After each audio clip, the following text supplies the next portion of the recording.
مال اللہ رب العزت کی نعمتوں میں سے ایک عظیم نعمت ہے۔ شریعت ہم کو حکم دیتی ہے اس کو حلال ڈھنگ سے کمایا جائے، صحیح طریقوں سے اس کو کمایا جائے، اور پھر یہ بھی گائیڈ لائنز دیتی ہے کہ اگر اس کو کمایا جاتا ہے اور اس کا صحیح استعمال نہیں ہوتا ہے تو پھر یہ کمانے والے کے لیے بھی اور سماج کے لیے فتنہ بن جاتا ہے۔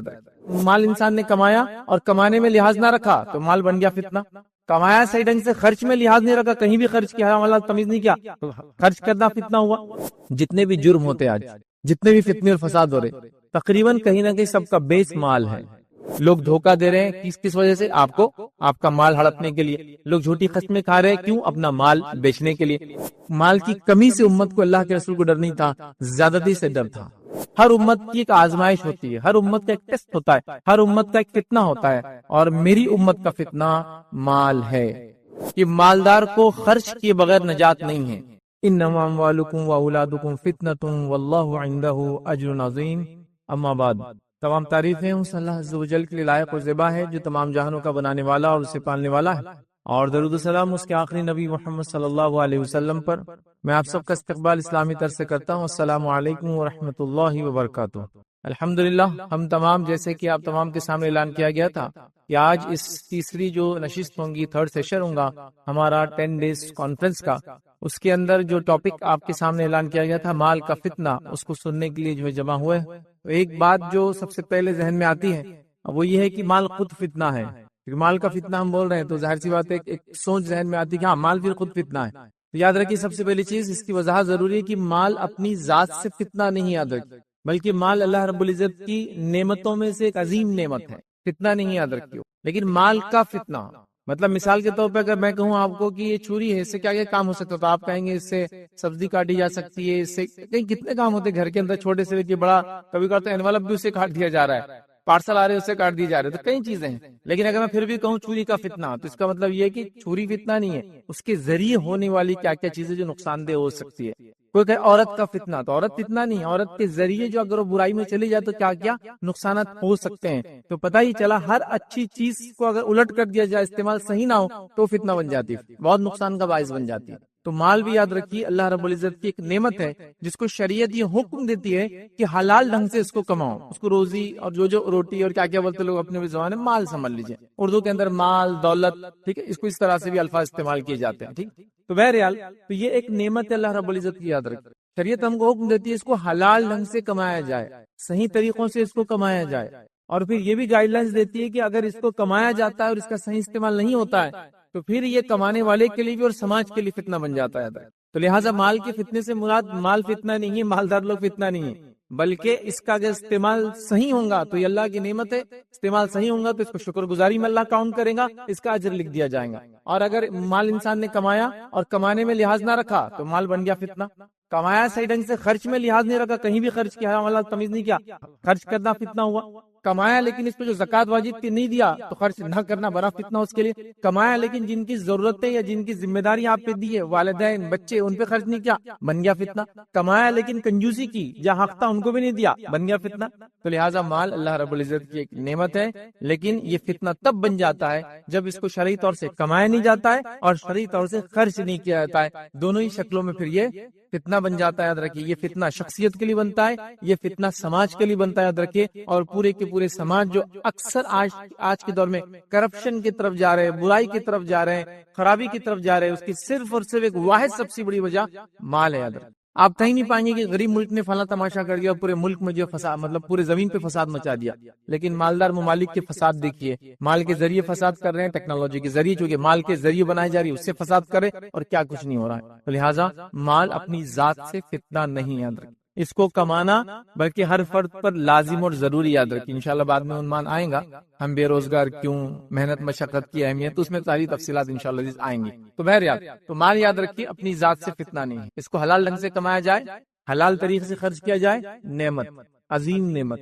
اس کے ذریعے وہ بڑے کام کر سکتے ہیں جس کا ہم تصور بھی نہیں کر سکتے۔ آئیے نبی اکرم صلی اللہ علیہ وسلم حدیث میں کیا فرماتے ہیں، دو لوگوں کے جیسا ہونے کی خواہش کے علاوہ کسی اور کے جیسا ہونے کی خواہش نہ کرو۔ ہم خواہش کرتے نا کاش میں ایسا ہوتا، کاش میں ویسا ہوتا، ہے نا؟ تو دو لوگوں کے جیسا کاش کہہ سکتے ہیں، ایسا اگر میں ہوتا تو فلاں ہوتا۔ وہ کون دو لوگ ہیں؟ پہلا فرمایا ایک شخص جس کو اللہ نے مال دے رکھا ہو، اور وہ اللہ کی رات میں دن اور رات خرچ کرتا ہے، تو اس شخص کو دیکھ کر آپ ایسا سوچ سکتے کاش میں ایسا ہوتا تو میں بھی ایسا کرتا۔ ظاہر سی بات ہے کوئی برائی کے لیے تو نہیں کہا جا سکتا کاش میں ایسا ہوتا اور ایسا کرتا۔ اور دوسرا فرمایا اللہ نے کسی کو علم دیا ہے دین کا اور اس کے مطابق عمل کرتا ہے، تو اس کو دیکھ کر بھی آپ کہہ سکتے کاش مجھے بھی ایسا علم ہوتا نا تو میں بھی ایسا عمل کرتا۔ تو دو لوگوں کے جیسا ہونے کی خواہش ہم کر سکتے۔ ظاہر سی بات ہے مال فتنہ نہیں ہے، اس کے ذریعے فتنے ہوتے ہیں، لیکن یہ تو مالدار انسان جو اللہ تعالیٰ میں خرچ کرتا ہے اس کے جیسا ہونے کی خواہش کر سکتے ہیں آپ کو مسئلہ نہیں۔ نبی اکرم صلی اللہ علیہ وسلم کے پاس ننھے انس لائے گئے، جب لایا گیا تو نبی اکرم صلی اللہ علیہ وسلم کو دعا دی، اور دعا دینے کے اندر یہ دعا بھی شامل تھی اللہ انس کو خوب مال دے۔ تو مال اپنی ذات سے فتنہ نہیں، اگر ہوتا تو نبی اپنے منہ سے کبھی دعا نہیں دیتے اس کی، ٹھیک ہے۔ تو لہٰذا مال کا استعمال اگر صحیح ہو تو الحمدللہ نعمت، کمایا صحیح ڈھنگ سے گیا، خرچ صحیح جگہ کیا گیا، نعمت ہوا۔ کمایا غلط ڈھنگ سے کیا گیا یا کمایا صحیح جگہ سے کیا گیا، غلط ڈھنگ سے خرچ کیا تو بھی زحمت ہوا۔ کمایا غلط ڈھنگ سے کیا گیا، کمائی غلط ڈھنگ سے کی گئی اور خرچ بھی غلط کیا گیا، زحمت پر زحمت، برائی پر اور برائی یاد رکھیں، ٹھیک ہے۔ تو لہٰذا اس کو سمجھنا ضروری ہے، اس لیے کہ ٹاپک کی طرف جائیں گے تو لوگ سمجھیں گے مال فتنہ ہے تو اب کمانا نہیں، جو کچھ کمایا وہ بھی خرچ کر دینا، نہیں وہ سینس میں نہیں یاد رکھے، اس چیز کو سمجھنے کی ضرورت ہے، یاد رکھیں، ٹھیک ہے۔ اسی طرح یاد رکھیے دنیا کے اندر ہم دیکھتے ہیں جتنے بھی جرم ہوتے ہیں آج، جتنے بھی فتنے اور فساد ہو رہے، تقریباً کہیں نہ کہیں سب کا بیس مال ہے۔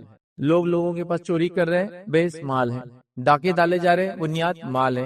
لوگ دھوکہ دے رہے ہیں کس وجہ سے؟ آپ کو، آپ کا مال ہڑپنے کے لیے۔ لوگ جھوٹی قسمیں کھا رہے ہیں، کیوں؟ اپنا مال بیچنے کے لیے۔ تو گویا مال یاد رکھیے دنیا میں ایک بڑے فتنوں کا باعث بنا، یاد رکھیے، کیونکہ اس کے حاصل کرنے کے لیے لوگوں نے جب شرعی حدود کو چھوڑ دیا، حلال حرام کی تمیز کو چھوڑ دیا، تو مال پورے کے پورے سماج کے لیے آج یاد رکھیے ایک فتنہ جو ہے بن چکا ہے، یاد رکھیے۔ اب آئیے اپنے عنوان کی طرف پڑھتے ہیں کہ مال فتنہ کیسے ہو سکتا ہے، کیا کیا شکلیں ہو سکتی اس میں فتنہ ہو، اور مال کے بارے عموماً ان جنرل کچھ باتیں آخر میں انشاءاللہ جس میں رکھوں گا۔ اس سے پہلے کہ ٹاپک کی طرف بڑھوں، ایک جس کو ہم کہتے ہیں ایک باٹم لائن جس کو بولتے ہیں، ایک بنیادی اگر بات بول دوں جو پورے لیکچر کا جسٹ ہے، وہ یہ ہے، یاد رکھیے کہ مالدار کو خرچ کیے بغیر نجات نہیں ہے۔ یہاں سے ہم بات کو شروع کریں گے، یہ بالکل جسٹ ہے پورے لیکچر کا۔ مال ایک نعمت اللہ کی، لیکن اس نعمت کا فائدہ تبھی ہو سکتا ہے جب یہ اللہ کی راہ میں خرچ ہو۔ تو مالدار کو خرچ کے بغیر نجات نہیں ہے، کیونکہ غریب کے پاس مال نہیں ہے تو خرچ بھی نہیں کرنا، پوچھ بھی نہیں ہے، تو اس کی نجات اس پہ تو ڈیپینڈ نہیں ہے۔ لیکن مالدار ہے تو اس کی نجات تو خرچ پر ہی ڈیپینڈ ہے، یاد رکھ۔ تو مالدار کی نجات بغیر خرچ کے نہیں، یاد رکھیے باٹم لائن ہے۔ تو لہٰذا اگر کسی کو اللہ مال دے تو سیدھے سے اور الٹے سے، مطلب دائیں سے اور بائیں سے اور آگے سے اور پیچھے سے وہ خرچ کرتا رہے اللہ کی راہ میں، تو یہ اس کے نجات کا باعث اور انشاءاللہ عزیز ذریعہ بن جاتا ہے۔ چلیے آگے بڑھتے ہیں۔ نبی اکرم صلی اللہ علیہ وسلم نے پیشن کو پہلے ہی کر دی تھی کہ مال فتنہ ہونے والا ہے، اور اس امت کے لیے تو یہ خاص فتنہ ہے، یاد رکھیے۔ اور اللہ کے رسول صلی اللہ علیہ وسلم نے حدیث کے اندر یہ فرما رکھا، جامع ترمذی کی روایت آپ نے فرمایا، ہر امت کی ایک آزمائش ہوتی ہے، ہر امت کا ایک ٹیسٹ ہوتا ہے، ہر امت کا ایک فتنہ ہوتا ہے، اور میری امت کا فتنہ مال ہے۔ تو ہر نیشن جتنی امتیں گزری ہے سب کا ایک فتنہ رہا ہے، میری امت کا فتنہ مال ہے، یاد رکھیں۔ اسی طرح یاد رکھیے صحیح بخاری کی روایت میں نبی اکرم صلی اللہ علیہ وسلم نے، یاد رکھیے، اشارتاً یہ کہا، یا جس کو ہم کہیں گے اس بات کو واضح کیا کہ ہم کو دنیا کے اندر مبتلا نہیں ہو جانا ہے، اس کی آرائشوں میں، اس کی نعمتوں میں نہیں لگ جانا ہے۔ اور بخاری کی روایت میں یہ فرمایا، اللہ کی قسم میں تمہارے محتاج ہونے سے نہیں ڈرتا۔ آپ صلی اللہ علیہ وسلم فرما رہے ہیں کہ اگر امت مسلمہ محتاج ہو جائے، محتاج سمجھے نا، پیسے وغیرہ کی کمی ہو جائے، دنیا کی کمی ہو جائے، تو آپ فرما رہے ہیں میں اس سے نہیں ڈرتا کہ امتوں کو نقصان ہوگا اس چیز سے۔ تو آپ فرما رہے ہیں کہ اللہ کی قسم میں تمہارے محتاج ہونے سے بالکل نہیں ڈرتا ہوں، بلکہ میں تو اس بات سے ڈرتا ہوں کہ دنیا تم پر کشادہ کر دی جائیں گی، اللہ دنیا تم پر کھول دیں گا۔ پھر فرماتے ہوئے کہتے کر دی جائیں گی جیسے تم سے پہلے لوگوں پر کشادہ کر دی گئی تھی، پھر تم اس میں ایک دوسرے سے آگے بڑھنے لگو گے، پھر تم دنیا کو اپنا مقصد و ہدف، ٹارگٹ سمجھ لو گے، ایم سمجھ لو گے، اور پھر ایک دوسرے سے اس میں ہی آگے بڑھنے لگو گے۔ پھر فرمایا بڑھنے کی کوشش کرنے لگ جاؤں گے تو وہ تمہیں اسی طرح ہلاک کر دے گی جیسا پچھلی قوموں کو اس نے ہلاک کر دیا۔ تو آپ صلی اللہ علیہ وسلم نے وضاحت کر دی کہ مجھے ڈر ہے، مطلب آپ کہہ رہے ہیں کہ اگر تمہارے پاس مال نہ ہو، اس کی کمی ہو، تو مجھے کوئی ڈر نہیں امت سے، امت اس کی وجہ سے بگاڑ میں نہیں جائیں گے، لیکن مجھے ڈر ہے کہ تم پر دنیا اللہ تعالیٰ کھول دیں گا، اور جب دنیا کھول دیں گا تو تم ایک دوسرے سے دنیا میں ایک دوسرے کے پیچھے بھاگنے لگوں گے، اور جیسے اس مالوں نے اور دنیا کی چاہت نے پچھلی امتوں کو برباد کیا ہے، اس امت کو بھی یہ مال کی چاہت دین کے اوپر، یاد رکھیے، غلط طریقے سے یہ اس امت کو بھی برباد کر دینے والی ہے۔ تو پتہ چلا پچھلی قومیں بھی مال کی وجہ سے برباد ہوئی، یاد رکھیے یہ امت بھی ہوں گی۔ مال کی کمی سے امت کو اللہ کے رسول کو ڈر نہیں تھا، زیادتی سے ڈر تھا۔ اور آج ہم دیکھ رہے ہیں عموماً، یاد رکھیے جس دور سے ہم لوگ گزر رہے ہیں، تقریباً لوگ ہم یہ کہہ رہے ہیں کہ مال کی کمی، مطلب مہنگائی بڑھ گئی، فلاں ہو گیا، لیکن الحمدللہ اتنی مہنگائی میں بھی ہر وہ چیز جو پہلے نہیں خریدی گئی اب خریدی جا رہی ہے۔ لی جا رہی ہے، بیچی جا رہی ہے، بنائی جا رہی ہے، سب کچھ ہو رہا ہے نا۔ ابھی حالات دیکھیے، کوئی بھی بولیں گے ارے پہلے تو اتنا سستا تھا، فلاں چیز اتنی تھی، ٹھیک ہے چیزیں تو مہنگی ہوئی، لیکن کیا اس کا استعمال رکا؟ بڑھتے جا رہا ہے۔ تو پتہ چلا مال بڑھ رہا ہے، مال کا استعمال بڑھ رہا ہے، اور لوگ غریبی کی سطح سے نکل کر تقریباً مالداری کی طرف جا رہے ہیں۔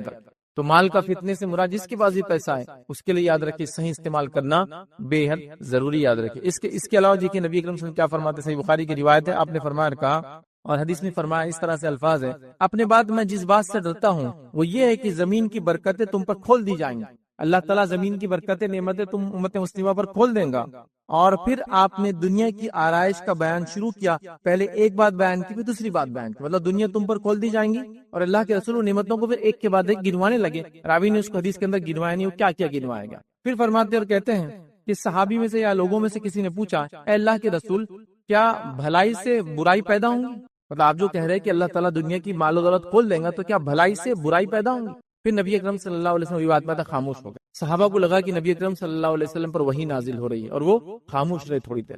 اس کے بعد جب نبی اکرم صلی اللہ علیہ وسلم جب نے سوال کیا کہ وہ کہاں ہے وہ شخص جو مجھے کچھ پوچھ رہا تھا ابھی ایک سوال، تو بتایا گیا یہ شخص یہ ہے، ٹھیک ہے۔ تو نبی اکرم صلی اللہ علیہ وسلم اس کے بعد فرمایا کہ مال و دولت سے بھلائی نہیں ہوتی، مال و دولت سے بھلائی نہیں ہوتی۔ پھر آگے فرمایا بھلائی سے تو بھلائی پیدا ہوتی ہے، مطلب مال و دولت سے بھلائی نہیں بلکہ بھلائی سے بھلائی پیدا ہوتی ہے۔ اور اس کے بعد نبی اکرم صلی اللہ علیہ وسلم نے ایک بڑی اچھی مثال دی، سمجھا آپ نے۔ مثال کا مفہوم یہ، جو کہ بہت لمبی مثال ہے حدیث کے اندر، مثال کا مفہوم یہ کہ آپ صلی اللہ علیہ وسلم نے فرمایا جب بارش ہوتی ہے تو گھاس اگ جاتی ہے، جب گھاس اگ جاتی ہے تو جانور جاتا اتنا کھا لیتا ہے کہ بیمار ہو جاتا اور اپنے آپ کو ہلاک کر لیتا۔ لیکن وہ جانور جب بارش ہوتی ہے اور گھاس اگ جاتی ہے، تھوڑا کھاتا ہے، پھر دھوپ میں جا کے کھڑا ہوتا ہے، پھر اس کو ہضم کرتا ہے، پھر پیشاب پیخانے کے ذریعے نکال دیتا ہے، پھر آتا ہے، پھر کھاتا ہے، وہ بیمار نہیں ہوتا اس سے۔ تو مال کی مثال ایسی آپ نے فرمائی، مطلب خیر سے خیر نہیں آتا ہے، مطلب یہ کہ گھاس اگ گئی ہے، مال و دولت عام ہو جائیں گی، جو اس کو استعمال کریں گا اور جس کو کہیں گے غلط استعمال کریں گا، تو جیسا جانور کو زیادہ گھاس ہلاک کر دیتی ہے، زیادہ مال ایک انسان کو بھی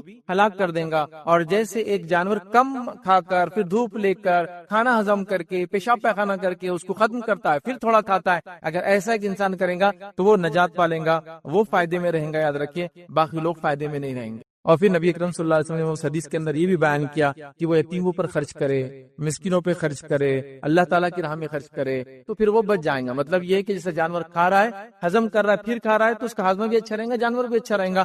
مال آ رہا ہے، خرچ کیا جا رہا ہے، صحیح جگہ خرچ کیا رہا ہے، پھر آ رہا ہے، پھر جا رہا ہے، تو اس سے کوئی فتنہ اور فساد نہیں ہوں گا۔ یہ اس کا مفہوم ہے، یاد رکھیے۔ اسی طرح یاد رکھیے، کیونکہ مالداری کی بات ہو رہی ہے، تو میں جس کو کہیں گے سپر رچ پرسن کا ایک ایکسپیرینس آپ کے ساتھ جو ہے شیئر کرتا ہوں، جو انہوں نے جو ہے شیئر کیا، جو صحیح بخاری میں واقعہ لکھا گیا۔ یاد رکھیں، سپر رچ میں نے کیوں کہا، کیونکہ میں جس شخص کا تذکرہ کر رہا ہوں وہ صرف مالدار نہیں تھے، وہ ملینر بھی نہیں تھے، وہ اپنے زمانے کے بلینر تھے، ملٹی بلینر جس کو کہتے ہیں، مطلب بلینس آف روپیز ان کے پاس تھا، جس کے تعلق سے آج کے دور میں جو ہے لوگوں نے جو حساب اور کتاب کیا کہ کتنا سونا تھا ان کے پاس، کتنی چاندی تھی، کتنی زمینات تھے، کتنا غلہ تھا، تو آج کے دور میں ایسٹیمیٹڈ ان کی جو مالداری تھی وہ تھی 600 to 750 بلین ڈالرز، مطلب جس کو کہیں گے 0.6 to 0.75 ٹریلین ڈالرز، بہت پیسہ ہوتا ہے۔ یہ تو افریقہ کے کئی ممالک کے کئی ملا بھی دے تو اس کی اکنامی اتنی بڑی نہیں ہوتی، تو یہ ایک واحد شخص کے بعد اتنا مالدار تھے،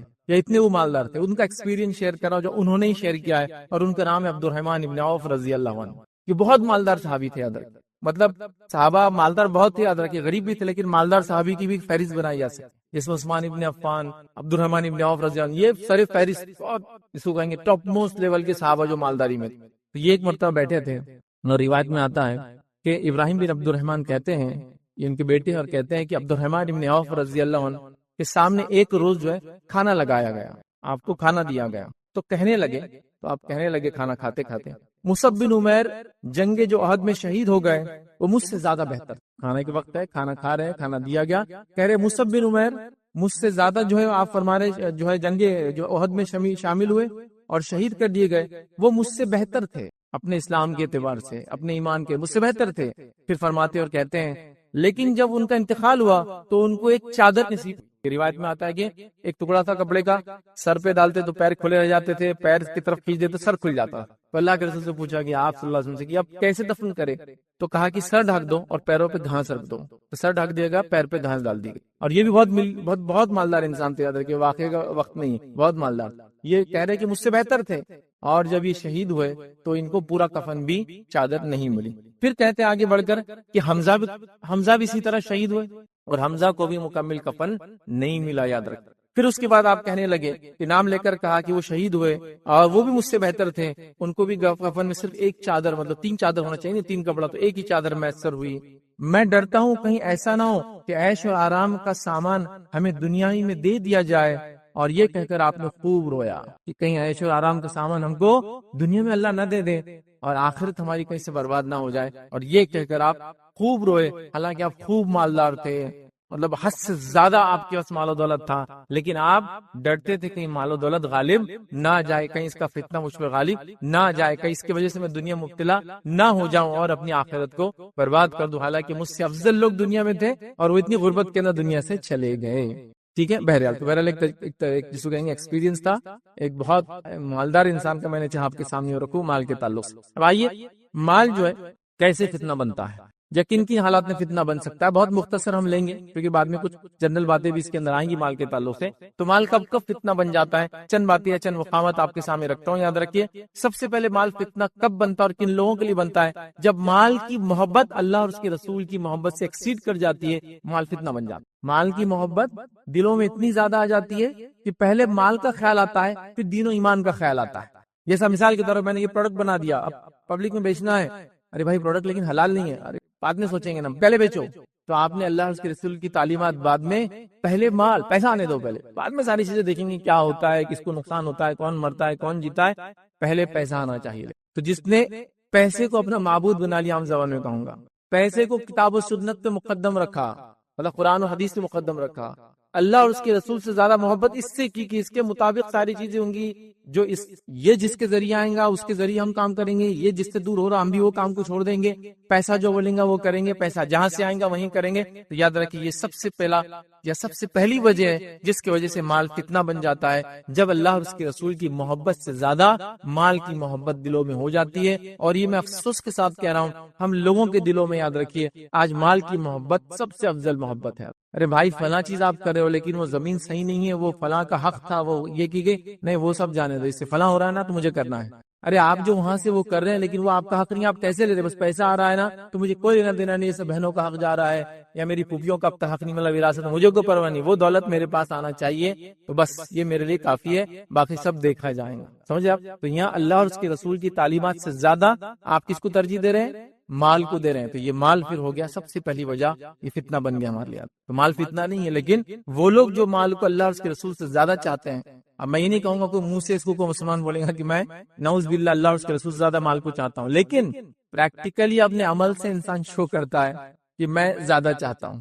آپ سمجھ، مطلب آدمی بولتا نہیں. اس کی مثال میں دے سکتا ہوں، آپ نے کسی کو ادھار دیا، آپ مانگنے گئے اور اس کو دینا نہیں ہے، لیکن وہ بولنا بھی نہیں چاہتا، تو کیا بولتا آپ سب کو بتائیں؟ ارے انشاءاللہ دے دوں گا نا، کہاں جا رہے بات کر. لیکن سالوں سال صرف یہی بول رہا ہے، اس کو دینا نہیں ہے، لیکن یہاں مجھ سے بولتا ہے کہ میں نہیں دینا چاہتا ہوں.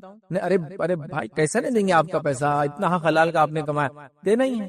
پتا چلا 50 لوگ آ کے اس سے مانگتے اور 50 کو یہی بولتا ہے تو دینا نہیں ہے، تو یہاں بولتا نہیں ہے. تو کوئی مسلمان نہیں کہے گا میرے دل میں اللہ اور اس کے رسول سے نعوذ باللہ زیادہ محبت، مال کی محبت ہے، لیکن پریکٹیکلی عمل سے پتا چلتا ہے اتنی زیادہ گھر کر گئی ہے کہ زکات نکالنے کو مشکل نظر آ رہا ہے. زکات تو مال کا سب سے پہلا حق، یاد رکھیے، واجب اور فرض، یہ مالی عبادت ہے، یاد رکھیے. صدقات اس کے بعد نفلی عبادت ہے، یاد رکھیے، لیکن وہ بھی نکالنا مشکل جا رہا ہے، یاد رکھیے. اس کو بھی ہیلے اور بہانے تلاش کیے جا رہے ہیں، یاد رکھیے، اور عجیب و غریب چیزیں بہرحال ہو رہی ہے. تو یہ مال ایسے شخص کے لیے پھر فتنہ بن جاتا ہے، یاد رکھیے. اور اللہ رب العزت نے جو میں نے شروعات میں آیت تلاوت کی یہی فرمایا کہ تمہاری اولاد اور تمہارا مال تمہارے لیے آزمائش، ایک ٹیسٹ ہے، ایک فتنہ ہے، یاد رکھیے. تو اللہ اس کے رسول سے زیادہ مال کی محبت دلوں میں آج کل ہمارے ہو گئی، یاد رکھیں. آئیے صحیح مسلم کی روایت ہے، نبی اکرم صلی اللہ علیہ وسلم فرماتے اور کہتے ہیں اگر ابن آدم کے لیے سونے کی ایک وادی دے دی جائے، اس میں اللہ کے رسول مال کی محبت بتا رہے ہیں کیسی ہوتی ہے، وہ کیسا گھر کر لیتی ہے اور کتنی عجیب ہوتی ہے. اگر ابن آدم کے لیے سونے کی ایک وادی ہو تب بھی وہ دوسری وادی کی خواہش کریں گا، دوسری ہونا چاہیے. پھر فرماتے ہیں اور اس کا منہ مٹی بھریں گی، اور اللہ تعالی رجوع کرنے والوں ہی پر رجوع فرماتا ہے. تو یہاں آپ نے فرمایا کہ جب ابن آدم کو ایک وادی مل جائیں گی سونے کی تو وہ خواہش کرے گا کاش کی دوسری وادی ہو جائے. اور یہ آدمی فیل کر سکتا ہے میں نے فلاں ٹارگٹ سیٹ کیا تو اپنے لائف میں اتنا اچیو کروں گا, وہ ہو گیا تو اب اس سے ڈبل کر لیتا ہوں, وہ ڈبل ہو گیا اس کو ڈبل کرتے چلے جاتا ہوں, ہے نا. تو فلاں چیز فلاں, تو یہ خواہش کبھی ہوتی نہیں. اللہ کے صرف ہمارے قبر کی مٹی جو منہ میں جائیں گی نا بس تبھی اس کی خواہشات ختم ہوں گی. تو پتہ چلا مال کی خواہش ہماری فطرت میں ہے اور وہ بہت شدید ہو جاتی ہے. تو لہٰذا کس کا کام ہے اس کو کنٹرول کرنا؟ میرا اور آپ کا کام ہے کہ اس کو ہم کنٹرول کرے, نفس کو دبائے, مال کے پیچھے پڑھ کر اللہ رسول کی تعلیمات کو ہم کہیں چھوڑ تو نہیں, یہ دیکھنا ضروری ہے.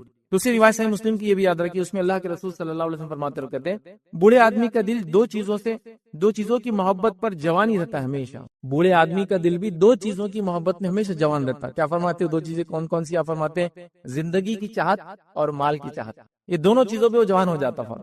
مطلب ایک آدمی بوڑھا ہو جائے تب بھی دو چیزوں کی اس کی خواہش ہمیشہ جوان رہتی. ایک کی مال کماتا جاؤں اور میری جوانی واپس آ جائے, عمر پیچھے چل جائے یا عمر رک جائے.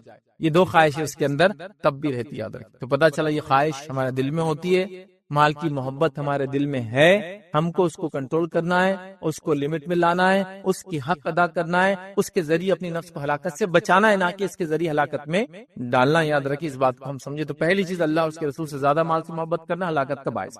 دوسرا یاد رکھیے ہلاکت کا باعث مال کب بنتا ہے, وہ یہ یاد رکھیے حلال اور حرام کی تمیز کے بغیر مال کمانا. الحمدللہ اس پہ ایک پورا ٹاپک ہم نے رکھا ہے, حرام مال جس کو حلال سمجھ کے کمایا جا رہا ہے. بہرحال تو حلال اور حرام کی تمیز کے بغیر مال کو کمانا, یہ مال بھی یہ فتنے کا باعث ہے, ہلاکت کا باعث ہے. مطلب انسان ارن کر رہا ہے لیکن وہ بغیر سوچے سمجھے کہ بھائی کہاں سے آ رہا ہے, کیسے آ رہا ہے, وہ چیز سوچنا نہیں, بس آ رہا ہے تو آنے دو.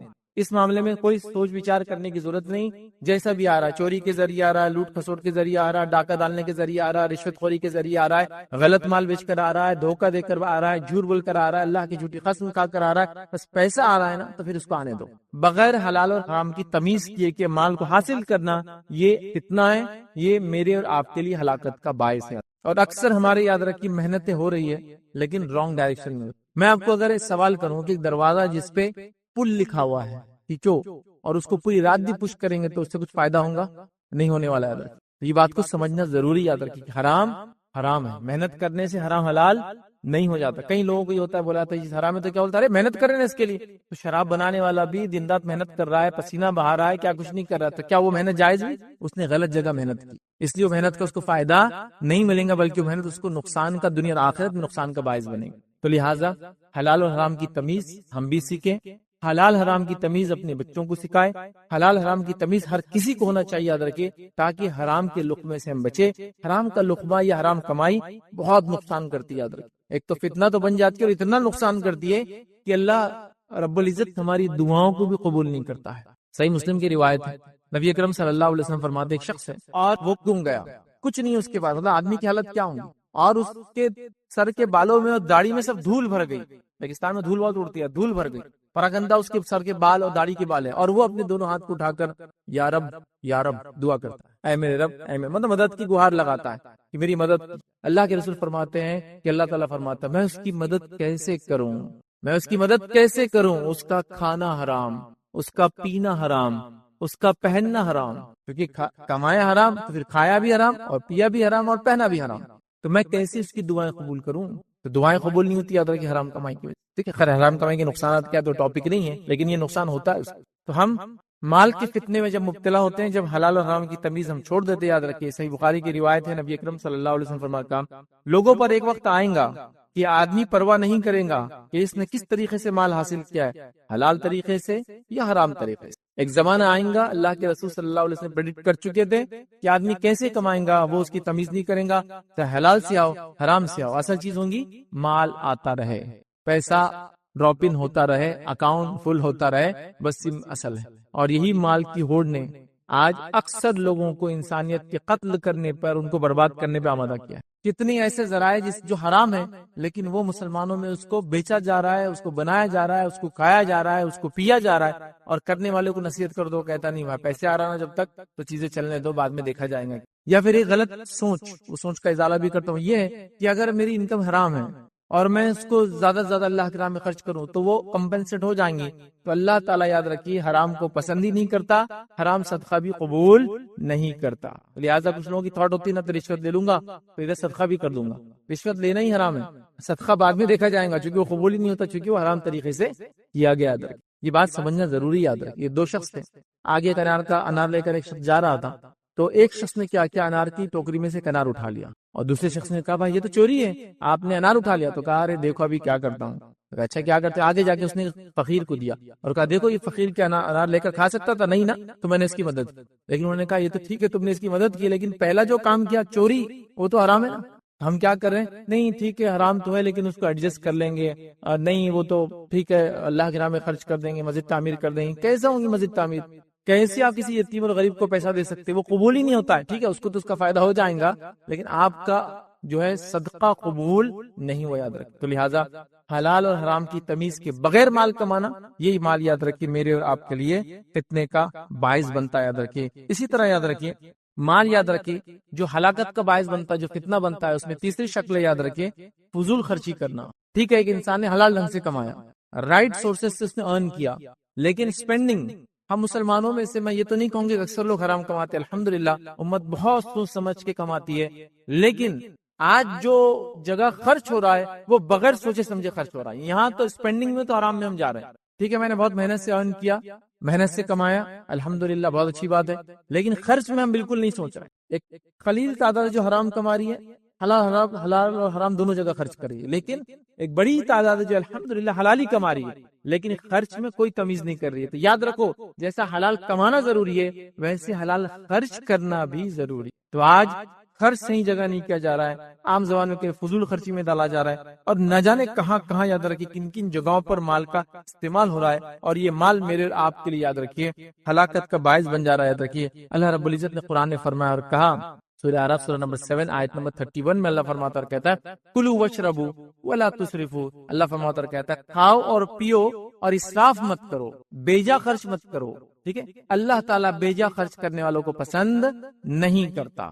تو بیجا خرچ کرنا, اسراف کرنا شریعتاً حرام ہے. تو ایسے لوگوں کے لیے بھی مال فتنہ بن جاتا ہے جو الحمدللہ ارننگ تو حلال جگہ سے کر رہے ہیں, لیکن سپینڈ کے اندر, خرچ کرنے کے اندر کوئی تمیز نہیں رکھ رہے ہیں, اور جہاں چاہے وہاں خرچ کر رہے ہیں. میں تو اتنی مثالیں اس کی آج دے سکتا ہوں, بس جہاں چاہے من مانے ڈھنگ سے خرچ کر رہے ہیں. مطلب جس کو میں کہوں گا جو نہیں ہے وہ بھی خرچ کر رہے ہیں. فضول خرچی تو تب ہوں گی جب ہے اور خرچ کر رہے ہیں, حال یہ ہے جو نہیں ہے وہ بھی خرچ کر رہے ہیں. نہیں ہے سے مراد کیا ہے, ادھار لے لیا اور خرچ کر رہے ہیں, وہ کریڈٹ کارڈ اور لے لیے, اب وہ تو خرچ کرتے وقت بہت اچھا لگتا ہے, اس میں جو کچھ جیب سے تو کچھ جاتا نہیں, بوٹی کوڑی دیتے وقت تو اصل نوٹیں لگتی جو اندر ڈالنا پڑتی لے جا کے مشین میں یا بینک میں جمع کرنا پڑتی, تب پھر خلائی کھل جاتی, پھر ایک کارڈ سے دوسرے کارڈ پہ, دوسرے کارڈ کا تیسرے کارڈ سے پیمنٹ چل رہا ہے, اس کا نکال کے اس کو دیا جا رہا ہے. یہ سب تماشا چل رہا ہے کہ پورے ماحول میں. کیوں؟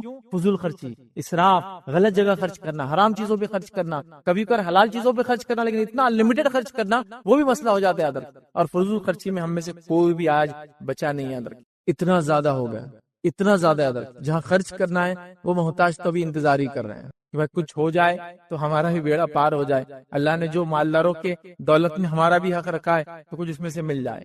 اور ہم لوگوں کا حال یاد رکھیے کہ اسراف کر کر کے, پیسہ خرچ کر کر کے پریشان ہے, اور اس میں دوڑ بھی لگی ہے, سب کی دوڑ ہے نا, کیونکہ آپ نے خرچ کیا تو میں پیچھے کیسے رہ سکتا ہوں, میں بھی تو اتنا ہی کرتا ہوں جتنا آپ کماتے ہیں, اور پھر میں بھی وہ کرنے کے چکر میں لگاؤں. لیکن میں نے یہ نہیں دیکھا کہ فلاں آدمی نمازی ہے, نمازوں میں اتنا آگے ہے, صدقہ کرتا ہے, صدقات میں اتنے آگے, تو میں بھی اس سے آگے جاؤں. وہاں میرا کوئی کمپٹیشن نہیں ہو, میں اس سے کمپیٹ بھی نہیں کرنا چاہتا ہوں, اور وہ میرے ایریا سے باہر ہے. میرا کمپٹیشن ان سے, جس نے گاڑی پہ دوسری گاڑی تو میں بھی ایک گاڑی لوں گا اور دوسری کی تیاری, گھر پہ دوسرا گھر بنایا تو میں بھی دوسرا گھر بناؤں گا, مالے پہ دوسرا مالا چڑھایا تو میں بھی ایک مالا چلاؤں گا. یہ میرا کمپٹیشن ہے, اور اس میں پھر کوئی حلال حرام کی تمیز نہیں ہے, پیسہ کہاں سے آ رہا اس کی تمیز نہیں ہے, اگر صحیح جگہ سے آ رہا تو کہاں خرچ ہو رہا اس کی تمیز نہیں ہے. اور عجیب و غریب یاد رکھے دنیا میں لوگوں کا حال ہے. میں گزارش یہ کر سکتا ہوں, دیکھیے ایک تو وہ ہے جس کو اللہ نے مال و دولت دے رکھا ہے اور وہ اپنے نفس پہ خرچ کرتا ہے, تو شریعت اس کو پکڑ نہیں کرتی, لیکن اس شخص کو بھی میں نصیحت کروں گا, اگر اس میں سے بھی وہ زیادہ اپنے اوپر نہ خرچ کرتے ہوئے ان مصارف پہ, ان جگہوں پہ خرچ کرے جہاں مستحقین اور لوگ ضرورت مند ہیں, تو اس کے لیے سونے پر سہاگا ہے. ایک تو کمایا بھی حلال, خرچ بھی حلال کر رہا ہے, لیکن حلال خرچ میں سوچ رہا ہے کہ نہیں یہاں نہیں کرتا ہوں, چلو اس کو دے دیتا ہوں, اس کا بیڑا پار کر دیتا ہوں, اس کی مدد کر دیتا ہوں, یہ چیز بنا دیتا ہوں، یہ کر لیتا ہوں، دنیا اور آخرت میں کام آئیں گے انشاءاللہ، یہ کرتا ہوں، یہ اس کے لیے افضل اور بہتر ہے، افضل اور بہتر ہے، یاد رکھے۔ لیکن ٹھیک ہے، اس کے لیے جائز ہے، اگر وہ خرچ کرنا چاہے اپنے نفس پر تو وہ کر سکے۔ لیکن دوسرا وہ انسان جو کما نہیں رہا ہے اتنا، پھر وہ ادھار لے کر یہ کام کرتا ہے، تو یہ مال تو یقیناً اس کے لیے بہت بڑا فتنہ بن جاتا ہے۔ اور آج کل یہ ہو رہا ہے کہ وہ فلاں شخص نے کیا تو میں کر رہا ہوں، تو دیکھیے اس کی انکم الگ ہے، وہ اللہ نے اس کو مال و دولت دے رکھا ہے، وہ جہاں یہاں خرچ کرتا ہے تو اللہ کی راہ میں بن مٹی کئی جگہ خرچ کرتا ہے، تو تم ایسا اس کے ساتھ کمپیٹ کر ہی کیوں رہے ہو؟ ابھی ایک نیا فلسفہ چلا ہے، فلسفی چلی، وہ کیا ہے کہ اللہ تعالیٰ نے اگر سب کو برابر بنا دیا ہوتا تو کتنا اچھا ہوتا تھا نا، یہ مسئلے ہی نہیں ہوتے تھے، غربت اور مالداری اور فلاں اور فلاں۔ تو آئیے میں چھوٹی سی بات آپ کو بتاتا ہوں کہ اللہ تعالیٰ اگر سب کو برابر بنا دیتا، کچھ لوگ کبھی کبھار تو نعوذ باللہ کوستے ہوئے تقدیر کو، کیا اللہ تعالیٰ نے ایسا کیا، تو اگر سب کو برابر بنا دیتا کیا دنیا میں حال ہوتا؟ اس کے لیے میں ایک چھوٹی سی مثال دوں گا۔ بہت پہلے جب میں چھوٹا تھا تو ایک کارٹون میں نے دیکھا تھا، اس کارٹون کی مثال دیتا ہوں، اس میں ایک اچھا واقعہ بتایا تھا۔ اس میں ایک جن رہتا، کارٹون ہے میرا، جن رہتا اور جن کے ساتھ اس کا ایک دوست رہتا طوطا۔ اب ہوتا یہ کہ وہ جن اور طوطا اچھے دوست رہتے تھے۔ ایک بار طوطا بولتا تیری جو طاقت ہے اتنی زیادہ ہے، اگر میرے پاس ہوتی نا تو میں تو فلاں فلاں فلاں فلاں کر دیتا ہوں۔ جن احساس کمتری میں آ جاتا ہے اور اپنی طاقتیں تھوڑی ایک دن کے لیے طوطے کو دے دیتا ہے، جاؤ جو کرنا ہے کرو۔ اب طوطے میاں نکلتے ہیں اور بس جادو کی چھڑی، لوگ آتے پیسہ چاہیے پیسہ چاہیے، اتنا پیسہ کیوں بولتے شہر میں پیسہ برس جائے تو ہیرے برس رہے، موتی برس رہے، پیسے برس رہے، لوگ اس کو لوٹ رہے۔ اب یہ ہو گیا تھوڑے دن، ایک دو گھنٹے بعد ایک آدمی آتا بیمار رہتا ہے، بھائی میرے گھر میں بیمار ہے، کوئی اس کو اٹھا کے لے کے چلو، تو دوسرا بولتا میں بھی تو تیرے اتنا مالدار ہوں، ہر آدمی ایسا پیسے ہاتھ میں سونا چاندی ہیرے لے کے گھوم رہا ہے ایک کپڑا خریدنے، لیکن وہ بولا اب 2 لاؤ ایسے بھر کر، کیونکہ کیا ہو گیا، پیسہ ڈی ویلیو ہو گیا، پیسے کے عام ہونے سے اس کی ویلیو ختم ہو جاتی، معلوم اس کا ٹیسٹ ختم ہو جاتا ہے، اس سے دنیا چل ہی نہیں سکتی ہے۔ یہ سسٹم دنیا کا چلیں گا نہیں جب تک مالدار اور غریبی والا سسٹم نہیں چلے گا۔ یہ اللہ نے اپنے حکمت سے بنایا ہے، غریب کو غریب اس کے گناہوں کی وجہ سے نہیں بنایا، اور مالدار کو مالدار اس کے نیکی کی وجہ سے نہیں بنایا، دونوں کو ایک دوسرے کے ٹیسٹ بنایا۔ مالدار سے غریبوں کو ٹیسٹ کر رہا ہے، غریبوں سے مالدار کو ٹیسٹ کر رہا ہے، یہ اس کی ٹیسٹنگ ہے۔ یہ سب مالدار ہو گئے تو پھر اس کے بعد پورے شہر کے لوگ جمع ہوتے، طوطے کو اتنا مارتے اور اس کو بولتے واپس جس کے پاس صلاحیت تھی جن کی اس کو دے دو، اور جن پھر اس کو واپس کی صلاحیت مل جاتی۔ تو گویا ایسا ہو ہی نہیں سکتا ہے دنیا میں۔ تو اب اصل چیز تو یاد رکھیے، خرچ خرچ خرچ، ریکویسٹ کروں گا خرچ کو صحیح جگہ، اللہ نے دیا بھی ہے تو احتیاط کر کے اپنے لمٹ میں رہ کر آس پاس کے حالات کو دیکھتے ہوئے زیادہ سے زیادہ اس پہ خرچ کرے۔ لیکن جائز ہے، میں سے انکار نہیں کروں کہ آپ مالدار ہیں تو آپ کے لیے خرچ کرنا جائز، لیکن فضول خرچی سے بچنا بے حد ضروری۔ اب فضول خرچی کی بات ہے تو یہاں یہ بات ہی بتا دو، فضول خرچی کا پیمانہ سب کے لیے برابر نہیں ہوتا۔ اگر آپ پوچھیں گے فیض بھائی 100 روپے خرچ کرنا فضول خرچی ہے کہ ہوٹل میں جا کے، تو کسی کے لیے ہاں بھی ہو سکتا ہے اور کسی کے لیے میں نہ بھی جواب دے سکتا، کیونکہ فضول خرچی کا پیمانہ اس کے انکم پر اور اس کی حیثیت پر ڈیپینڈ ہے۔ جیسے مثال کے طور پر ایک مالدار انسان 5 اسٹار ہوٹل میں جائے 10,000 کا کھانا کھائے، کبھی کبھار اس کے لیے فضول خرچی نہیں ہو سکتی، سمپل نہیں ہو سکتی۔ لیکن وہیں میں پوری زندگی لگا دوں، اس کی ٹوپی اس کے سر پہ ڈالوں اور فلاں کروں اور پھر جا کے وہاں کھاؤں، یہ فضول خرچی میں آ گیا۔ تو آپ کہاں اس نے بھی 10,000 خرچ کیا، میں نے بھی 10,000 خرچ کیا، میرے 10,000 خرچ کرنے کو فضول خرچی میں کاؤنٹ کر رہے ہیں آپ، اس کے 10,000 کو جائز بول رہے۔ اللہ نے اس کو جو مال و دولت دی تھی اس کے اعتبار سے خرچ کر رہا ہے۔ جیسا صحابہ میں ایسے صحابہ بھی تھے جن کی محلات تھے، ایسے صحابہ بھی تھے جن کی جھوپڑیاں بھی تھی، نہ انہوں نے ان کو تانا مارا نہ انہوں نے ان کو کچھ بولا، دونوں خوشی خوشی رہ رہے تھے۔ سمجھ رہے ہیں بات کو؟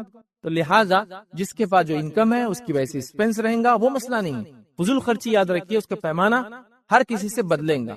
تو آپ سمجھ لیجیے آپ کے لیے کیا فضول خرچی ہو سکتی ہے، جیسا سب کچھ لگا کے میں فلاں چیز لینا چاہتا ہوں، ایک گاڑی، سب کچھ زندگی کا لگا دیا اس کے لیے، اس کی کیا ضرورت ہے وہ بھی کسی اور کو بتانے کی، بڑا عجیب معاملہ ہے۔ تو فضول خرچی میں ہم لوگ بہت ایک دوسرے سے کمپیٹ کر رہے ہیں۔ میں گزارش کروں گا آپ نیکی میں کمپیٹ کریں، صحیح جگہ خرچ کرنے میں کمپیٹ کریں، اور یہاں کوئی دوسرے کو کمپیٹ کرنا بھی نہیں چاہتا۔ ایسا فار ایگزامپل میں آ گیا ایک مالدار حلقے میں رہتا ہوں، سمجھو ایلیٹ کلاس میں ہوں، بہت مالدار لوگ شہر کے رہتے ہیں، تو حالت یاد رکھیے کہ مالدار ہو کے بھی ہم سب غریب ہیں، مطلب اس حلقے کے اندر بھی، کیونکہ ہر کسی کی نظر دوسرے کے اوپر ہے خالی۔ مالداری اصل کیا ہوتی ہے معلوم آپ کو، یہ بات بھی بتا دوں، مالداری نفس کی مالداری ہوتی ہے۔ آپ نے کہا الغنا غنا نفس، دل سے مالدار ہونا چاہیے آدمی نے، پیسے سے نہیں ہوتا آدمی مالدار، کو بھی دل سے ہوتا ہے۔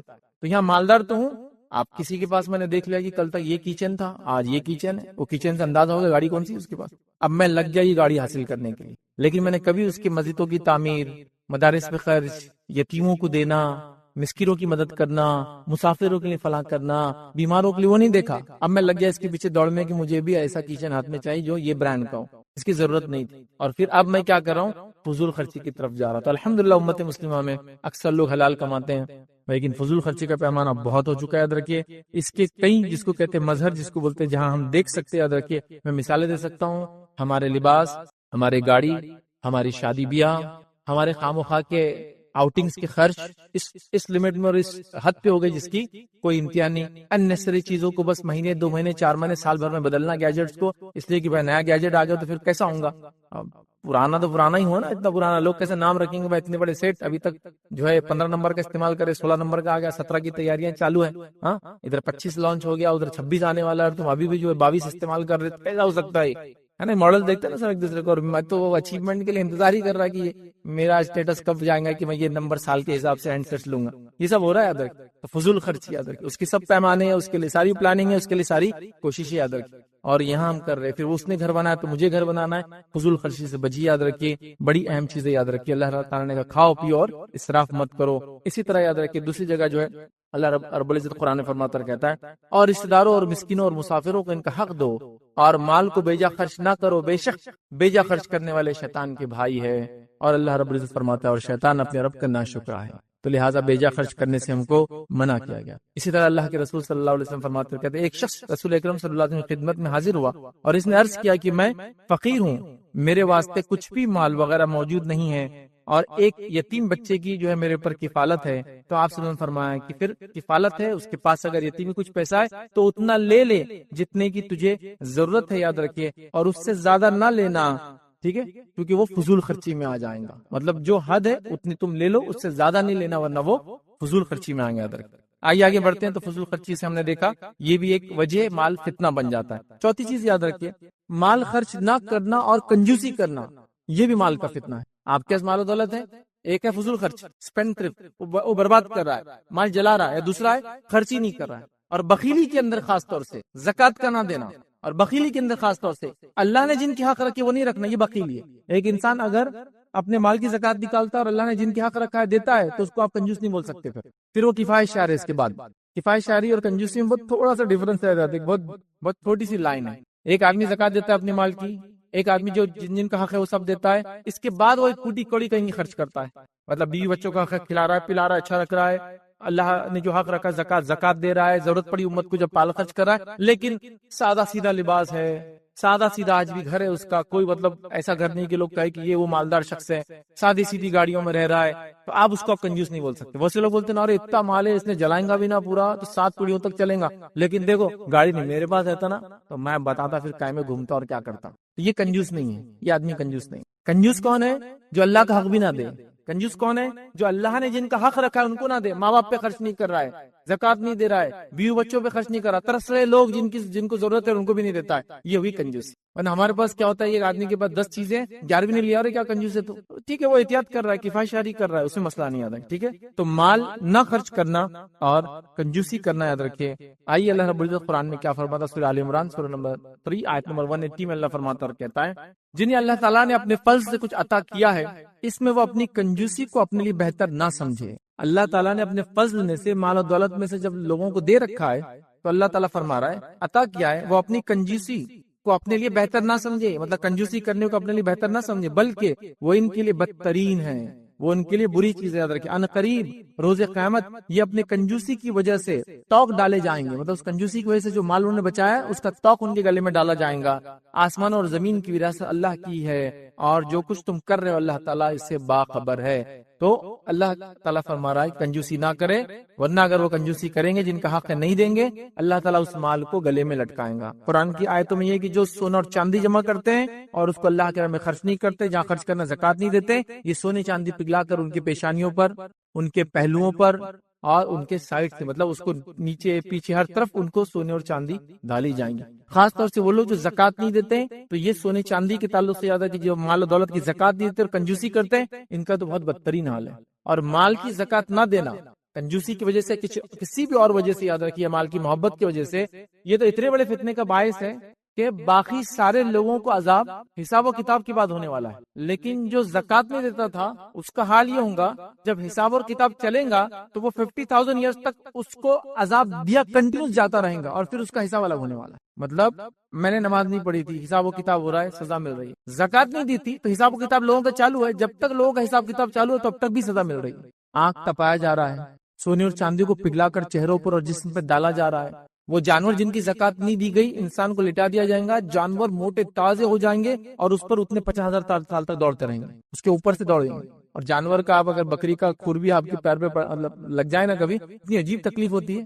حالانکہ اس کا وزن زیادہ نہیں ہوتا، لیکن چونکہ وہ ماس بڑھ جاتا ہے، اس کا ویٹ پورا اتنے کھروں پہ رہتا ہے، تو وہ اس سے رونتے ہوئے جائیں گے. تو زکات نہ دینے والا، مال کی کنجوسی کی وجہ سے، یا جس کو ہم کہیں گے اس کا حق ادا نہ کرنے کی وجہ سے، اس کا تو حال یہ ہے کہ ابھی دوسروں کو تو سزا حساب و کتاب کی بات ملیں گی، حساب و کتاب چل رہا ہے تو اس کو سزا ملنا چالو ہو جائیں گے. اسی طرح مال کے تعلق سے جس کی زکات نہیں دی جاتی ہے، ادر کے جو فتنہ بنے گا، اللہ کے رسول صلی اللہ علیہ وسلم فرماتے ہیں یہ جو مال ہے اس کے لیے ایک سانپ بن کر آئیں گا، اور یہ گنجا سانپ ہوگا.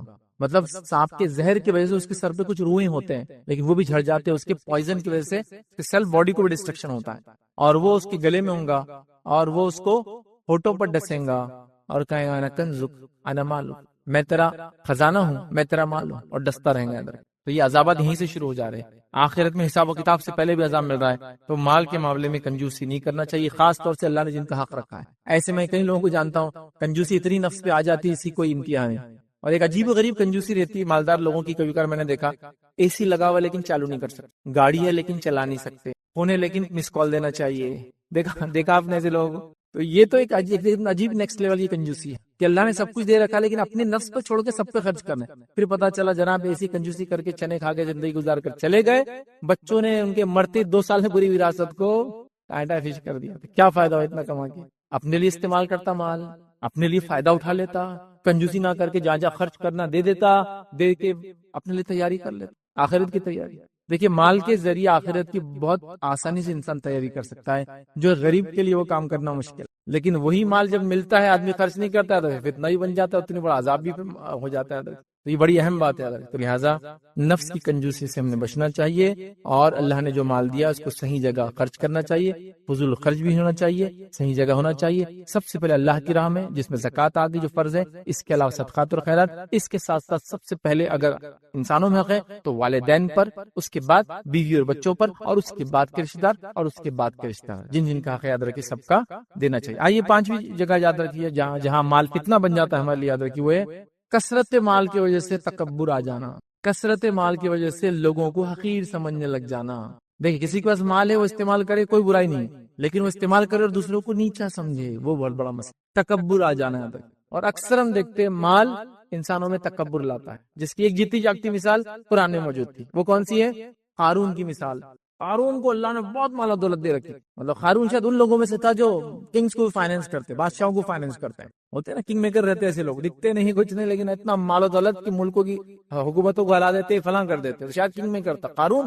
بہت خزانہ، اتنا مال و دولت کہ اس کے خزانے کی جو ہے جو کیس تھی، چابیاں تھے، ایک جماعت اٹھایا کرتی. مطلب کچھ لوگ لگتے تھے اٹھانے کے لیے. اب ایسا بھی نہیں کہ لاک اس زمانے میں 1 ٹن کا رہتا تو چابی 500 کلو کی، ویسا نہیں تھا. سمپل لاک اینڈ کیز جیسے آج ہوتے وہ تھوڑے بہت اور بڑے اور وزنی ہوتے تھے، لیکن ایک جماعت اس کی چابیوں کو اٹھاتی تھی. کتنا رچ ہوں گا، سپر رچ. اور جب نکلتا تھا وہ تو پورا شہر نکل کے اس کو دیکھتا تھا. مطلب جب وہ گھر سے نکلتا تھا تو ایک جلوس ہی نکلتا تھا اس کے ساتھ، کیونکہ بڑے مالدار لوگوں کے ایک اپنے نخرے اور ٹھاٹ ہوتا ہے، تو پورا جلوس نکلتا تھا کہ لوگ متاثر ہو رہے تھے اس سے، اثر لے رہے نوجوان اور بچے دیکھ کر کے جو قارون نکل رہا ہے کہ ایسا ہونا چاہیے زندگی تو یہ ہے. لیکن جب موسیٰ علیہ السلام کو اللہ نے کہا جاؤ مال کا حق لو قارون سے، اور جو ہے قارون سے.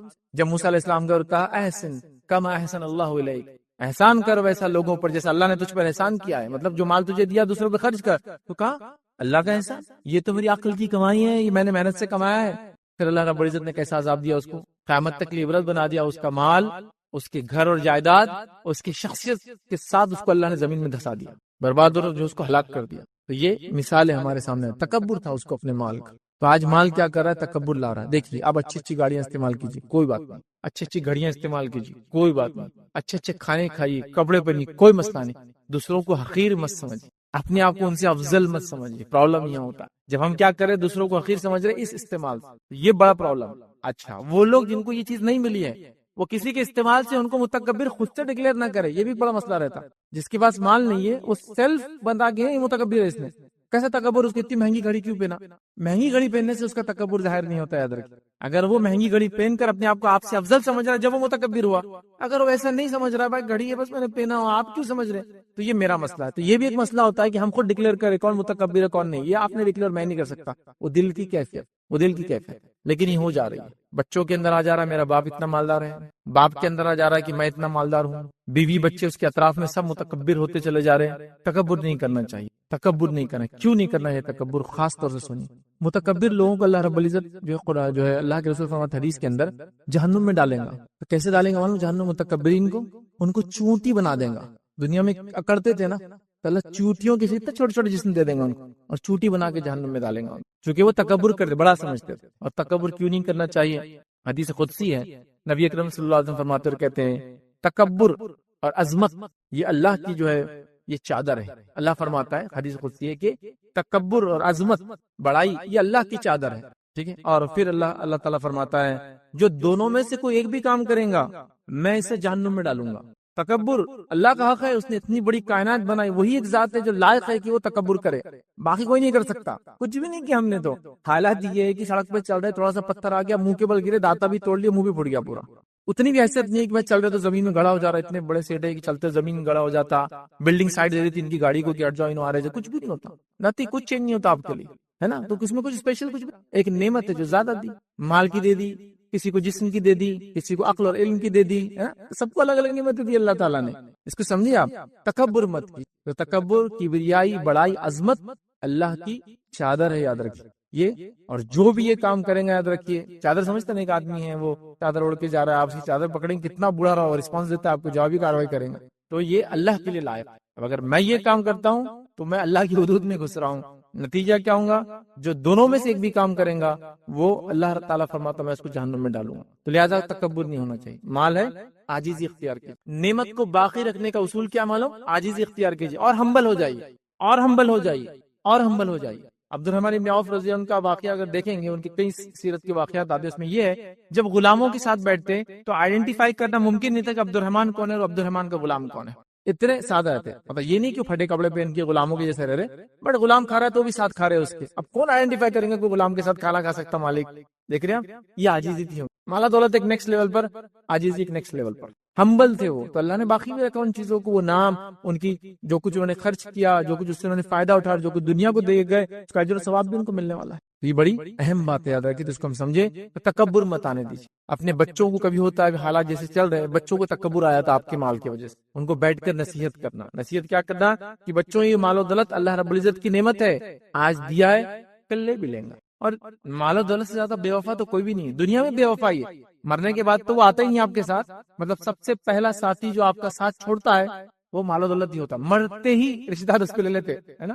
اتنا بے وفا ہوتا ہے کہ ہاتھ میں کچھ انگوٹھی بھی تو کھینچ کے نکالتے ہو، دفناتے وقت بولتے نہیں کس کے ساتھ دفنا دو، کھودتے وقت گڑھا اگر 10 روپے کا سکہ گر جاتا تو ایک دم رک جاؤ، ایک دم رک جاؤ، وہ سکہ نکالو، ایسا خبر بند کرے جیب میں سے گرے گا نکالو، وہ نہیں جا سکتا ساتھ میں، کچھ نہیں جاتا ساتھ، اتنا بے وفا ساتھی یاد رکھ، اور اس کے لیے ہم لوگ سب کچھ کر رہے ہیں، تو آپ تکبر کر رہے ہیں اس کے لیے، یہ بہت بے وفا، یاد رکھ، یہ آپ کی زندگی میں ہی آپ کا ساتھ چھوڑ کے چلے جاتا ہے کبھی کبھار، اور یہ بات ہم نے دیکھی، اللہ تعالیٰ نے لوگوں کو چھوٹے چھوٹے جو کام کرتے تھے آج بڑے بڑے مقامات پہ پہنچا دیا، اور اگر وہ اللہ کا شکر ادا کرے تو اللہ اس نعمت کو باقی بھی رکھ رہا ہے نسل در نسل، ناشکری کر رہے ہیں تو اللہ تعالیٰ ان کا اس کو رائز اینڈ فال اپنے آنکھوں سے ہم دیکھ رہے ہیں۔ دیکھا ہوں گا آپ نے کہ پڑوسی تھے اتنے مالدار تھے، آج غربت کی زندگی، کبھی وہ زکوٰۃ مانگنے آ جا رہے، کبھی صدقات مانگ رہے، ہوتا ہے ایسے کہ کل وہ لوگ جو فلاں تھے دیکھو آج اللہ نے اتنا دیا، آپ نے خوش ہونا چاہیے کہ دیکھو غلام تھا آج کتنا مالدار، تو یہ ہوتا ہے درک، یہ مال جس کو کہیں گے بہت زیادہ جو ہے بے وفا ہے۔ چھوٹا سا واقعہ سنا تھا کہ ایک شخص اپنی بیوی کے ساتھ کھانا کھا رہا تھا، اور جب کھانا کھا رہا تھا تو فقیر آیا،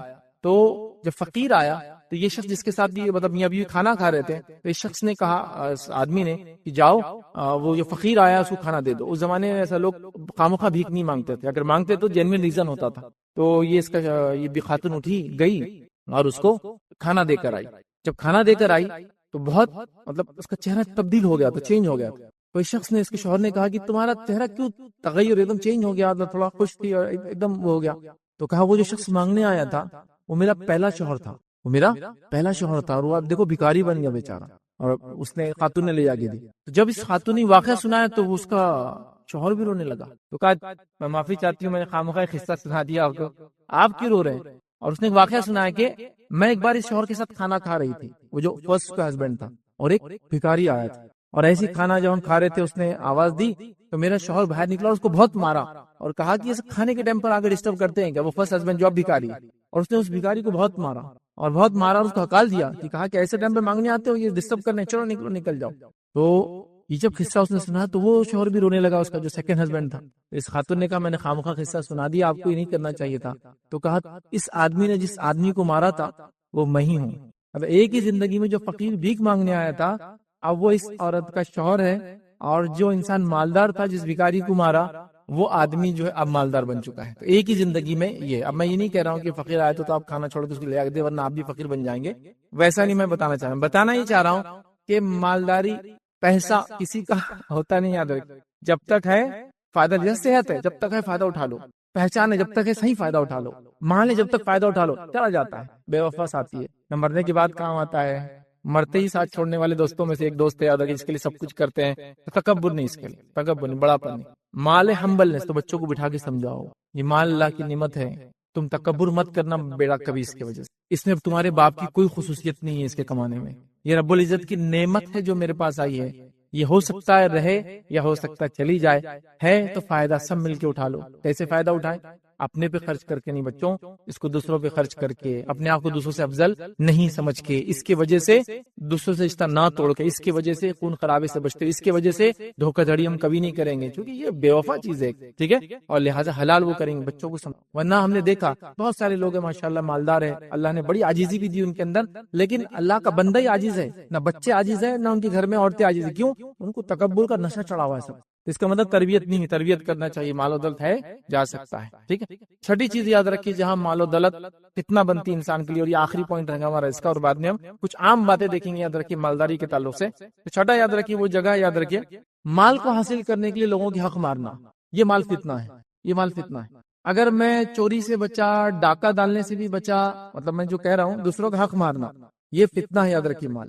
اور مثال دے رہا ہوں, اگر میں چوری مطلب چور نہیں ہوں, چلو الحمدللہ میں ڈاکو بھی نہیں ہوں, الحمدللہ میں نے غبن بھی نہیں کیا, الحمدللہ میں 2 نمبر کا مال بھی نہیں بیچتا, الحمدللہ میں دھوکہ دے کے سب الحمدللہ ہے. لیکن ہم میں سے اکثر ایسے چور و ڈاکو تو ہے جس نے ابھی پھوپھی کا وراثت کھا کے بیٹھے اور بہنوں کی وراثت پہ ابھی جمے ہوئے, اور اس کو سمجھتے بھی نہیں کہ یہ مال کا فتنہ ہو سکتا ہے. دوسری چیزیں میں بول چکا ہوں اب تک, حرام نہیں کمانا, دونوں میں وہ تو ہو چکا ہے, لیکن یہاں تو سب پھیل جا رہے ہیں, اس لیے یہ پوائنٹ خاص لا رہا ہوں. مال دوسروں کا کھا جانا یہ تو مطلب ایک دم جس کو بولتے ہیں ایک دم چوٹی, مطلب کوئی نہیں بچا اس سے. میں کیا بول, اللہ مفتی صاحب بھی نہیں بچے, سب بہنوں کے مال کھائے ہوئے ہیں, پھوپھیوں کا بھتیجے ابھی بھی نہیں دے رہے, وہ کیسے چل رہے ہیں, یہ تو کھائے ہوئے. تو دوسروں کا مال ہڑپ کر اپنے پاس لینا غلط طریقے سے, یہ مال فتنہ ہے. اس میں چوری آتا, ڈاکہ آتا, تو میں کیونکہ آپ میں سے کوئی چور ڈاکو نہیں, اس لیے میں چور ڈاکو ایگزامپل بھی دوں آپ کو, ہے نا. آپ بولیں گے یہ تو سب ماشاءاللہ دھوکہ میں دھوکہ نہیں دیتا, اللہ کی قسم کھائے, جھوٹی قسم کھائے, کوئی مال نہیں بیچتا تھا ماشاءاللہ, 2 نمبر نہیں کماتا, لیکن ابا نے جو کہ حق نہیں دیا تھا تو میں بھی حق نہیں دوں گا پھوپھو کا, اور میں بھی اپنی بہنوں. اور یہ تو سلسلے وار صدیوں سے چلا رہا ہے, نسل در نسل چلا رہا ہے. تو اللہ تعالیٰ ایک قوم پر کیوں رحم کرے جو اس قسم کا ظلم کرتی ہے, جو حق اللہ نے اپنی کتاب میں بتایا اس کو ابھی بھی مارتی ہے. اس لیے میں اس ایگزامپل سے بات شروع کر رہا ہوں اپنی. مال غضب کر لینا, ہڑپ کر لینا, دبوچ لینا, دبا لینا, یہ تو بالکل کامن ہے. لیکن اس میں ایک مسئلہ کیا وہی بتاتا ہوں. جب میری والدہ کا حق میرے ماموں نے نہیں دیا تو میں جب حق لینے کے لیے بالکل اللہ رسول کی بات کر رہا ہوں, لیکن ابھی میں بھی اپنے بہنوں کا حق کھا کے بیٹھا ہوں, اس کے اوپر سیکنڈ تھاٹ بھی نہیں معلوم. اگر میں اس سائڈ میں جس سائڈ ظلم ہو رہا ہے تو میں لینے کے لیے ریڈی ہوں. کوئی پوچھے آپ نے کیا کیا, ہمارا چھوڑو نا, پہلے اس کا حساب کرو نا, سمجھ رہے, یہ حالت ہے. اور اتنے پیچیدہ مسائل ہو گئے وراثت کے ہمارے پاس کہ جو علماء نے جو فتاوے دی ہے جس میں ایک ساتھ کئی لوگ مر جاتے ہیں, تو اس کے اندر کیا ہوتا ہے, معلوم کرنا پڑتا ہے کون کب مرا پہلے.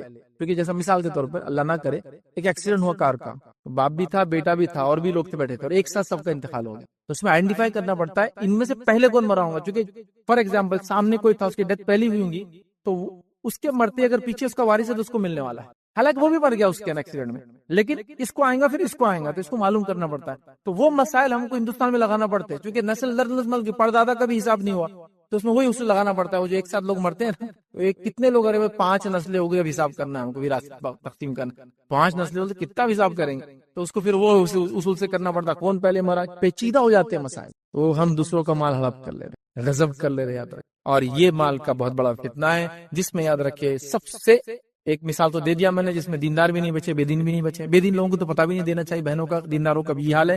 دوسرا یاد رکھیے جو بڑا فتنہ ہے، یاد رکھیے جو مال دوسروں غضب کرنا وہ ہے زمینوں کا ہڑپنا. ہمارے پاس ایسے لوگ ہیں جو چتر چالاک، دھارکاری، تیسمار خان اور پتہ نہیں کیا کیا بن گئے. 5 سال میں یہاں پہنچ گئے. 5 سال میں یہاں کیسے پہنچ گئے آپ؟ 5 سال میں کیا کر رہا ہوں؟ خالی جگہ ڈھونڈ رہا ہوں. اس محلے میں کون سی ہے؟ بس خالی جگہ ملی کہ پیپرا تیار کرنا چالو.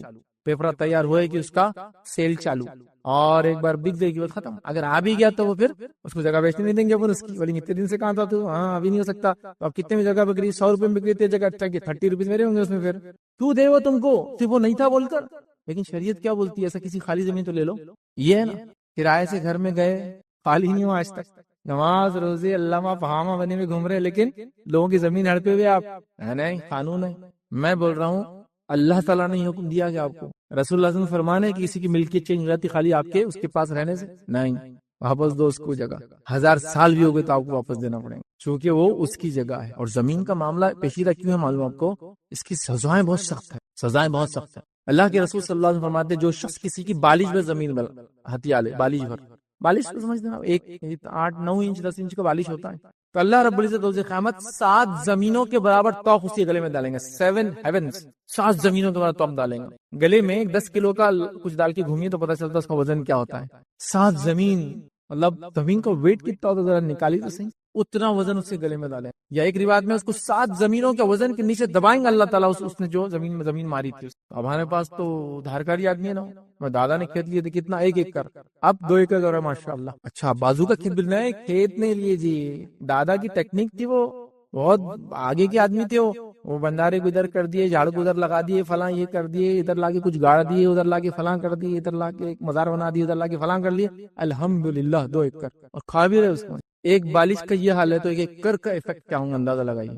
ایک بالش مارنے کی زمین کا اثر یہ ہے، 1 ایکڑ کا اثر کیا ہوگا. اور اس کو آپ دھارکاری اور اچھا سمجھ رہے ہیں. ہاتھ جوڑو اور جو اس کا مالک تھا اس کو واپس دو لے جا کر، اگر دادا کی نجات چاہتے ہو تو. لیکن دادا بھگت رہے نا، مجھے کیا کرنا ہے. آپ بھی بھگتو گے، چونکہ گناہ میں آپ بھی بعد میں ساتھ دے رہے معلوم ہونے کے بعد. جب تک آپ کو پتا نہیں تھا ٹھیک ہے. انسان جب تک بالغ نہیں ہوتا ہے وہ حرام کمائی پہ پلتا ہے. اپنے ماں، اگر اس کا باپ حرام کما رہا ہے پوچھ نہیں ہے، ایک بار بالغ ہو جائے پوچھے پھر تو نے کیوں کیا. آپ اگر اس کا ساتھ دیں گا مطلب تو حصے دار ہے اس کمائی کے اندر. بولنا چاہیے اس نے کہ اب میں نہیں کھا سکتا، آپ کا بڑا ہو گیا میں کماؤں گا، آپ حرام کماتے ہیں. زمین کا مارنا کتنا کم ہونا دے حرام طریقے سے کمانا.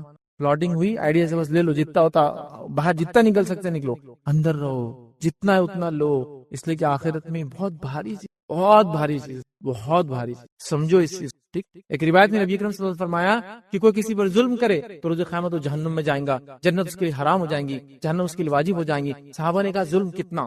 بتائیے. وہ مطلب کتنا کرے تو آپ کہہ رہے ہیں کہ جہنم واجب جنت حرام، کتنا ظلم؟ تو کہا پیلو کی لکڑی کے برابر، مسواک کے برابر.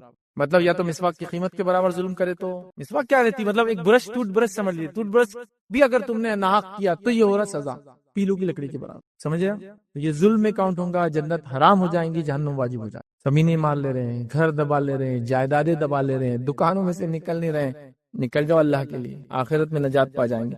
قتل کرنا، مال کے لیے قتل کرنا. ڈاکو دیکھی کیا کرے، قتل کر کے پیسہ لوٹ لے رہے ہیں. مختلف قسم سے قتل کر رہے ہیں. یاد رکھو، چوری کرنا یہ بھی حرام طریقہ ہے. اسی طرح جو ہے جھوٹ بول کر مال بیچنا، چھوٹی قسم کھا کر مال بیچنا، یتیم کا مال کھا لینا، رشوت کے ذریعے مال کھا لینا. اسی طرح جو ہے لوگوں کی عزت اچھال کے اس کے ذریعے کمانا. اسی طرح جو ہے وہ چیزیں جو انسانیت کو نقصان دیتی ہیں ان کو بیچ کر مال کو کمانا. کئی ذرائع لوگوں نے بنا لیا. یاد رکھیے ایسا کمایا مال فتنہ ہے، فتنہ. تو اس چیز سے ہمیں بچنا چاہیے. یاد رکھیے. آئیے 6 چیزیں کہ مال کہاں کہاں فتنہ ہے وہ دیکھنے کے بعد آخری چند باتیں آپ کو مال کے تعلق سے رکھنے کی کوشش کروں گا. پہلی چیز یاد رکھیے، روز قیامت مال کے بارے میں سوال ہونے والا ہے. نبی اکرم صلی اللہ علیہ وسلم نے فرمایا ابن آدم، انسان کے قدم اللہ کے سامنے سے نہیں ہٹیں گے کب تک؟ جب تک کہ وہ 5 سوالات کے جواب نہ دے دے.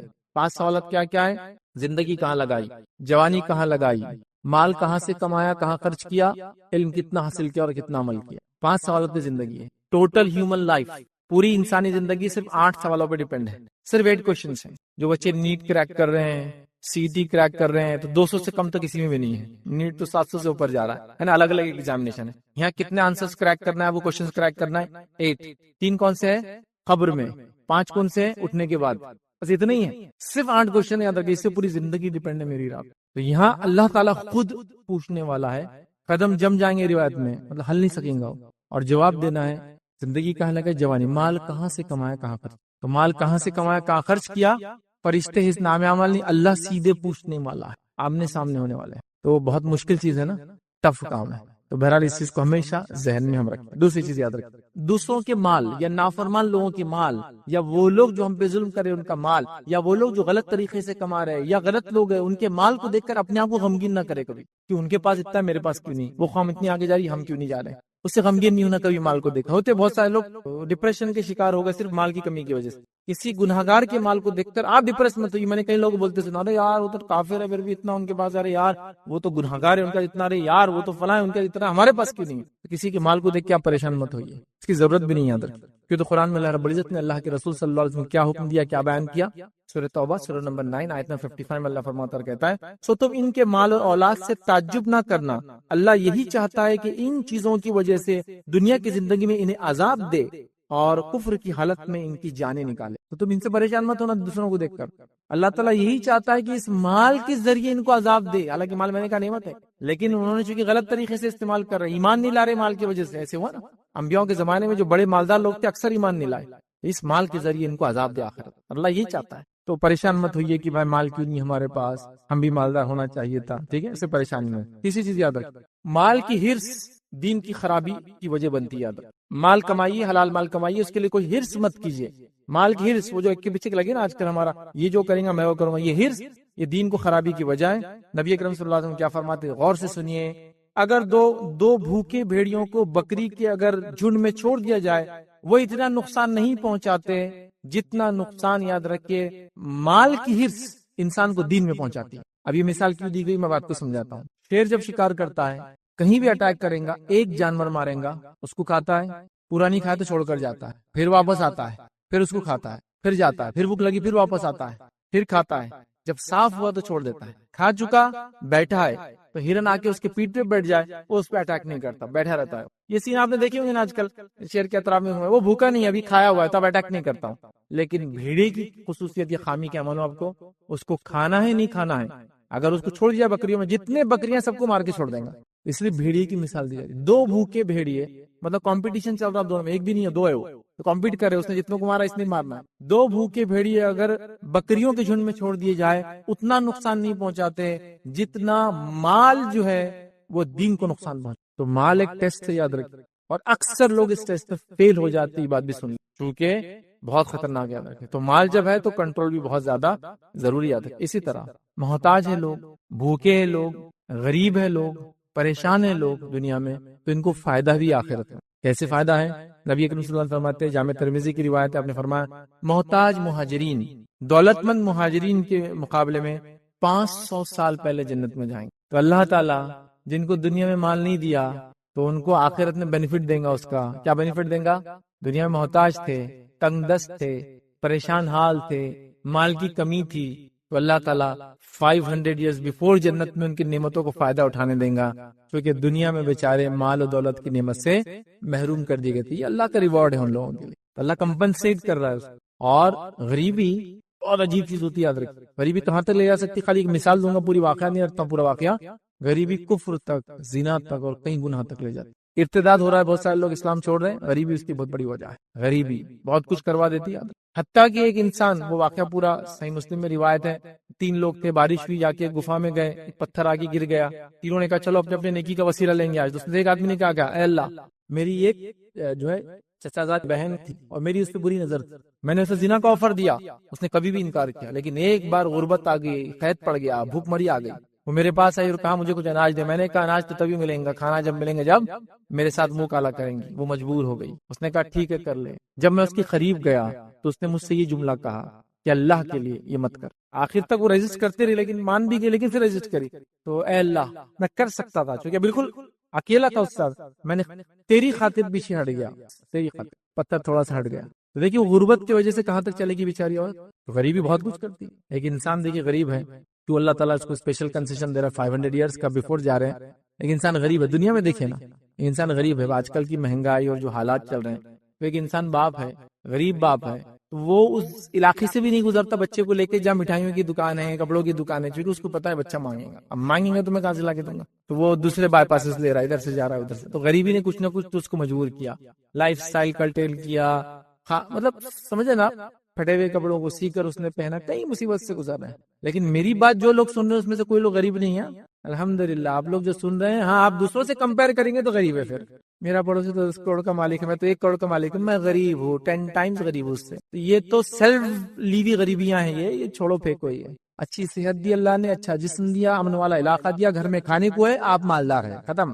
جب میں آج کے زمانے میں کہتا ہوں جو آدمی اپنے پاس یہ حیثیت آج رکھتا ہے کہ جو کھانا کھانا چاہتا ہے اس کا اتنا پیسہ ہے، وہ مالدار ہے. آج میرا دل بولتا ہے یہ کھا لوں، چل لے لیتا جا کے، ٹھیک ہے ہفتے میں ایک ہی بار لے سکتا، لیکن لے سکتا ہوں، مہینے میں ایک بار جا سکتا ہوں، جا تو آپ مالدار ہے. پھر ابھی غریب نہیں. آپ غریبی کیا ہوتی؟ صحابہ کے دور میں چلے جائیے. غریبی وہ ہوتی ہے. غریبی کیا دیکھنا تو افریقہ چلے جائیے کہ لوگوں کو کھا گئے بھوک مری کی وجہ سے، وہ ہے غریبی. غریبی کیا دیکھنا؟ ایسے علاقوں میں جائیے کہ آپ ایک کپڑا دیں گے، ساڑی وغیرہ کامن یہاں پہنی جاتی ہے، تو آپ دیکھیں گے 2 عورتیں اس کو پہن رہی کاٹ بغیر میریوں کے. میریوں سے کیا ہوتا ہے؟ چلنے میں آسانی ہوتی نا، تو اس کو بڑی ساڑی لگتی، تو خالی سا گول لپٹتے جیسا لنگی جیسا لپٹ لیتے. وہ غریبی نیکسٹ لیول. تو بہرحال الحمدللہ اللہ نے بہت کچھ دیا آپ تمام لوگوں کو، لیکن جس نے واقعی میں غربت سے گزارا ہے 500 سال پہلے جنت میں جلدی جائیں گا.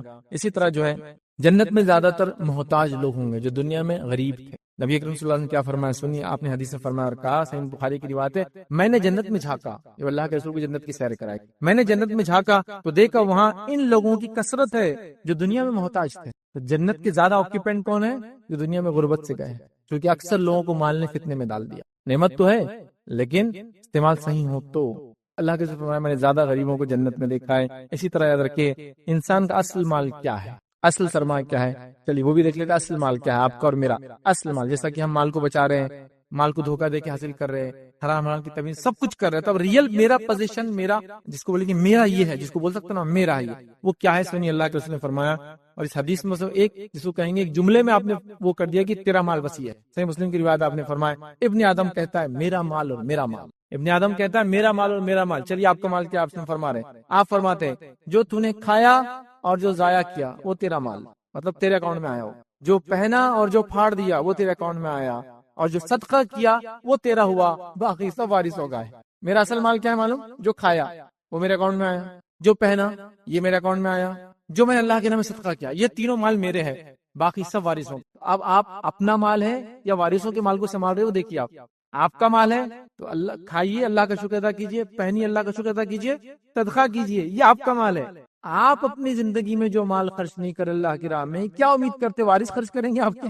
آپ خود حیات تھے، آپ بولے نہیں دیکھیں گے، نہیں دیکھیں گے، نہیں دیکھیں گے، وارث تھوڑی کریں. تو ریئل یہ ہے، تو یہ ریئل مال آپ کا یہ ہے. تو اگر کوئی کہہ رہا ہے میرا بینک بیلنس اتنے کروڑ کا ہے، تو یہ ریئل بینک بیلنس نہیں ہے. بینک بیلنس وہ جو صدقہ کر دیا آپ نے. ایک صحابی نے جانور ذبح، نبی کریم صلی اللہ علیہ وسلم کہا ان کو دو، ان کو دو، ان کو دو، ان کو دو. اب سب دینے کے بعد تھوڑا سا حصہ بچا. نبی کریم صلی اللہ علیہ وسلم عائشہ سے کہا کہ اب کچھ ہے لاؤ میرے لیے. تو کہ اللہ کے رسول صلی اللہ علیہ وسلم آپ نے پورا دے دیا، کچھ بچا ہی نہیں. تو کہا جو دے دیا وہی بچا ہے. کیا کہا؟ وہ تھوڑا حصہ بچ گیا تھا، تو پورا جانور آپ نے ذبح کیا اور سب کو صدقہ کر دیا. جب خود کے کھانے کی باری کہا مجھے لاؤ، تو کہا اتنا. تو کہا میں عائشہ نے کہا آپ نے سب دے دیا، اتنا ہی بچا. تو کہا نہیں، جو دیا اصل وہی جمع ہوا، ریئل وہ تھا. تو جو صدقہ ہوا تھا وہ جمع ہو گیا، وہ اکاؤنٹس میں آ گیا، وہ صدقہ ہو گیا، وہ آخرت کے جمع. تو ریئل مال آپ کا اور میرا کیا ہے؟ اب جان لیا آپ نے. جو کھایا اور جو میں نے ضائع کیا وہ میرے اکاؤنٹ میں شامل ہو گیا، جو پہنا اور جو پھاڑ دیا میرے اکاؤنٹ میں آ گیا، جو صدقہ کیا آ گیا، باقی سب وارثوں کا. یہ بات یاد رکھ لیجیے. اور آپ کے مرتے سب چیز ہو جاتا، مرتے ہی نہیں. آپ تھوڑے بوڑھے بھی ہو گئے تو بچے بولتے ہیں کہیں خرچ کر رہے ہو آپ، کہیں کو یہ کرتے آپ، کہیں کو فلاں کرتے، کیونکہ ان کو معلوم جتنا یہ خرچ کریں گے اتنا وراثت جاری ادھر سے نکل کے اپنے کو آنا چاہیے نا. یہ حالت ہو جاتی ہے. پھر بہرحال جب طاقت میں ہے، توانائی میں ہے، جوان ہے، ہوش میں ہے، حواس میں، جب تک لوگ آپ سے دبے ہوئے خاندان کے، اللہ کے نام میں خرچ کیجیے. میں نہیں کہہ رہا ان کو بھوکا مار دیجیے، لیکن ان کا بھی کیجیے. لیکن ہم بس اپنے اوپر ہی خرچ کرتے ہیں ہم لوگ سب چیزیں، ان کا حق ہی نہیں بنا. اس کو بھی یاد رکھیے. آخری بات یاد رکھیے جس سے میں نے لیکچر شروع کیا تھا، اس سے خاتمہ کر رہا ہوں. مالدار کو خرچ کی بغیر نجات نہیں ہے. آئیے اللہ کے رسول صلی اللہ علیہ وسلم کیا فرماتے ہیں. صحیح بخاری کی روایت آپ نے فرمایا رکھا بلا شبہ قیامت کے دن بہت مال و دولت رکھنے والے ہی زیادہ نادر ہوں گے. روز قیامت بہت مال و دولت رکھنے والے نادر ہوں گے. مطلب مال و دولت والے جو دنیا میں تھے جنت میں کم ہوں گے. نادر مطلب کم ہونا. جنت میں آپ نے جھانکا غریبوں کو پایا، محتاجوں کو پایا. بہت کم مال و دولت والے نادر ہوں گے، اس لیے کہ مال کتنی میں ڈال دیتا. تو آپ فرما رہے دولت رکھنے والے زیادہ نادر ہوں گے. مگر جس سے اللہ نے دولت دی، اب کون بچ سکتا ہے؟ جس سے اللہ نے دولت دی، اس نے اپنے دائیں سے اور بائیں سے اور پیچھے سے اور ہر طرف سے دولت کو جو اللہ کے راہ میں لٹا دیا تو فرمایا آپ لٹا دیا اور اس مال سے بھلائی کما لی، بس وہ بچ جائے۔ اس لیے میں نے کہا مال و دولت اگر کسی کے پاس ہے، خرچ کیے بغیر نجات نہیں ہے، تو خوب خرچ کیجئے۔ یہ اصل آپ کا سرمایہ بھی ہے، یہ آپ کا ایسٹ بھی ہے، یہ آپ کی ریئل دولت بھی ہے، یہی فائدے مند ہے، ورنہ پھر ہمارا مال ہمارے لیے فتنہ بن جاتا ہے، یاد رکھیے۔ لہٰذا یہ بڑی اہم چیز ہے، یاد رکھیے۔ مال فتنہ کب بنے گا؟ جو کہ نوجوان سن رہے، آگے بھی سنیں گے، جب نوجوان مال کمائیں گے، ہے نا، کیونکہ آج کل نوجوان جس روش میں چل رہے ہیں تو ان کو صبح اٹھانا پڑا کہ اٹھو ظہر ہو گئی، کماؤں گے تو مال کا فتنہ، مال کی بات ہوں گی، خرچ کی بات ہوں گی، ساری چیزیں ہوں گی۔ تو یہاں کیا ہو رہا ہے کہ میرے لیکچر کو سن کے جو عیدی ہے وہی بول رہا اچھا ہی ہوا اپن کمانے کے چکر میں جا رہی نہیں، فیض بھائی نے بول دیے مال فتنہ ہے۔ امی سن لو، 500 سال پہلے جنت میں جانا ہے تو میرے کو ایسی رہنے دو، میں ایسا رہوں گا تو کامیاب انسان بنوں گا، ان لوگوں میں شامل ہو جاؤں، جلدی جائیں گے۔ نہیں، اللہ نے صلاحیت دی تھی، تو نے کمایا نہیں، صلاحیت دی تھی کما کے اللہ میں خرچ نہیں کیا، اس کا بھی زوال ہے، کبھی معلوم جو کما سکتا ہے وہ نہ کمائے تو یہ ظاہر سی بات ہے ایک نیکی اور ثواب کا کام اس نے ضائع کیا ہے نا۔ تو بہرحال اس لیے کہہ رہا ہوں، لہٰذا مال فتنہ ہے، لیکن اللہ ان کو بچا لیتا ہے جو اس کی راہ میں اس کو خرچ کرتے ہیں، اور جو خرچ نہیں کر کے باقی میں نے جو پوائنٹس رکھے وہ کرتے ہیں تو مال پھر ان کے لیے فتنہ بن جاتا ہے۔ تو مال نعمت ہے، اس کا اگر صحیح استعمال ہو تو مال زحمت ہے، اگر اس کا غلط استعمال ہو تو بس یہ کہہ سکتا ہوں مال وہ ذریعہ ہے جس کے ذریعے انسان بہت جلدی جنت میں بھی جا سکتا ہے، مال وہ ذریعہ جس کے ذریعے انسان بہت زیادہ گہرائی میں جہنم کی بھی جا سکتا ہے۔ صحیح استعمال کیا جنت کی مقامات پا لیا، غلط استعمال کیا جہنم کی گہرائی کو حاصل کیا۔ تو لہٰذا مال کمائیں، حلال کمائیں، صحیح طریقے سے کمائیں، صحیح طریقے پہ خرچ کرے، زندگی میں خرچ کرے، اپنے اوپر جن کا اللہ نے حق باندھا ان پہ خرچ کرے، زکوٰۃ کو ادا کرے اور صدقات اور خیرات کرے، تاکہ جب آنکھ بند ہو تو آخرت میں یاد رکھے اس کا فائدہ ہم اٹھا سکے۔ اسی پہ اپنی بات کو